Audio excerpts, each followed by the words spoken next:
NIBC 2023 Statehood Demand Committee Sosajagmani abo tabu kurang hagaba political wing ungai asakha aboni mungrajaka State Democratic Party okatal kurang hagaba political basic ni kasko changsaka abullo riya je changsaka jobo deborma party ni chairman ka Augud deborma koktma thunai rungni biskango danak sidak ngai kasa koktma thunai rung singtei borokni okatal party ni mung saklaimani lobologi party chairman Augud deborma asteni tiprasarokno thokai jagai tongo baksaba greater Tripraland haikiba baksaba Tripraland ni mugai thungrung thungna ni bagai abo hai jagai tongo trini achuthai mana ni bagai asok khuriwo tongnai tiprasarokno thekai tongo bobagra obti haino koksuchamu tisaka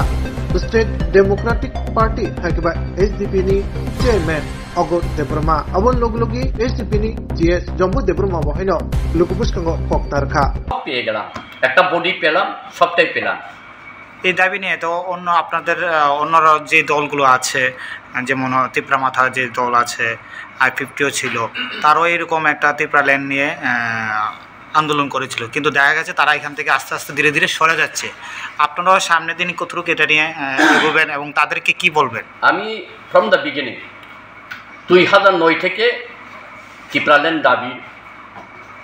একজন প্রবক্তা বলতে গেলে আমিও এই দাবিদারের মধ্যে আমিও একজন আমি এখনও এই দাবি থেকে সরে যাইনি যারা আপনি এখন একটু আগে বলেছেন IPFT তিপ্রামাথা IPFT দাবি ছিল তিপ্রাল্যান্ড এখন হচ্ছে গ্রেটার তিপ্রাল্যান্ড এখন প্রদ্যুৎ বাবুর দাবি ছিল গ্রেটার তিপ্রাল্যান্ড IPFTও 2017 রাস্তা অবরোধ করেছিল কিন্তু সেখানে খালি ল্যাংটা হয়ে অনেককে মিছিল করেছিল এবং আমরা পেয়ে গেছি বলে শুয়োর থেকে মোর থেকে ছাগল থেকে সব কেটে তারা খেলো বিভিন্ন গ্রামে আনন্দ ফুর্তি করেছিল কিন্তু আপনারা দেখেছেন যে তিপ্রাল্যান্ড পেয়ে গেছে ত্রিপুরীরা আর প্রদ্যুৎ বাবু no compromise without greater Tipraland এরপরে উনি কি আসলো এনআরসির পরে আসলো কনস্টিটিউশন সলিউশন পর আসলো ইন্টারলোকেটার পর আসলো ত্রিপ্রাসা একর পর আসলো বাংলাদেশি ত্রিপুরাদের নির্যাতনের প্রতিবাদ এরপর আসলো এডিসির যতগুলো চাকরি নিয়োগ হবে রাজ্য সরকার কাছে অর্পণ করা হবে এরপর এখন তো আসলো বিভিন্ন ইয়েতে যোগাযোগ করে ওরা গত কিছুদিন আগে এক হেলথে নিয়ে এবং গাড়ি ঘোড়া নিয়ে উনি এই জায়গায় ব্যস্ত আর গেল 14 তারিখ ব্লক ডেপুটেশন আর্টিকেল মানে 125তম সংশোধন আর ভিলেজ কমিটি মূল দাবি থেকে উনি কি পিছিয়ে গেছে বলতে গেলে মূল যে দাবিটা ছিল মানে ঠকিয়ে শুধু পাওয়ারে আসার জন্য ঠকানোর কারবার হলো IPFT এবং এখন আছে এবং যারা এখন তিপ্রামাথা তাদেরও শুধু ঠকানো আমাদেরকে ঠকিয়ে ক্ষমতায় অধিষ্ঠিত হওয়ার ওদের লক্ষ্য এবং ক্ষমতা অলরেডি পেয়ে গেছে এখন অনিমেষ বাবু ফরেস্ট মন্ত্রী বিশেকেটু হাফ প্যান্ট মন্ত্রী কি বলে IPFT শুক্লাচরণ বাবু উনি মন্ত্রী এই মন্ত্রী পর্যন্ত 7 দাবিগুলা এখন 7 সমুদ্র 13 নদীতে বাসিয়ে দেওয়া হলো তাহলে তাদের উদ্দেশ্য ছিল শুধু আপনাদের নিয়ে রাজনীতি খেলা ঠকানো তা এখন যিনি আছেন তার উদ্দেশ্যে কি বার্তা থাকবে যিনি নাকি তিপ্রামাথার মেন সুপ্রিমো আছে ওনারা আমি আরে বলবো ঠকাইতে পারলে আরো ঠকাও যতদিন নির্মূল না হওয়া পর্যন্ত তিপ্রাসারা ততদিন তুমি ঠকিয়ে যাও এই হলো আমি ওনার কাছে আহ্বান আপনাদের সামনে কি আন্দোলন থাকবে আমার তো গণতন্ত্র উপায়ে দাবি আদায়ের ক্ষেত্রে আন্দোলন থাকবে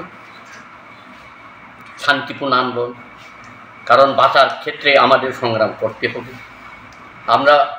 এটা বাঙালি বিরোধী নয়। আমাদের যে অবস্থা এখন তো বাংলাদেশে প্রায় 1,30,00,000 মতো আমাদের হিন্দু ভাই রয়ে গেছে, আর চাকমাও রয়ে গেছে, টিপ্রাসারও রয়ে গেছে। তারা যদি আসলে আমরা যারা এখানে 12 লক্ষ বা 13 লক্ষ, অবস্থা কি হবে? 0 পয়েন্ট হয়ে যাবে। তখন এক চিড়িয়াখানায় তাদের দেখা মিলবে। এটা হলো জমাতিয়া, এটা হলো রিয়াং, এটা হলো নোয়াতিয়া, এটা হলো হালাম, এটা হলো টিপরা। এইভাবে এটাই জন্য আমরা অপেক্ষা করতে হবে। Thank you. আপনার পরিচয়টা? আমার নাম Agur Debbarma, chairman state democratic party. আমরা এখানে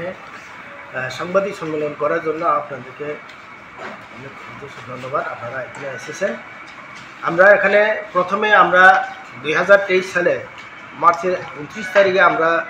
একটা ad hoc committee, statehood demand committee বলে একটা পার্টি আমরা করছিলাম।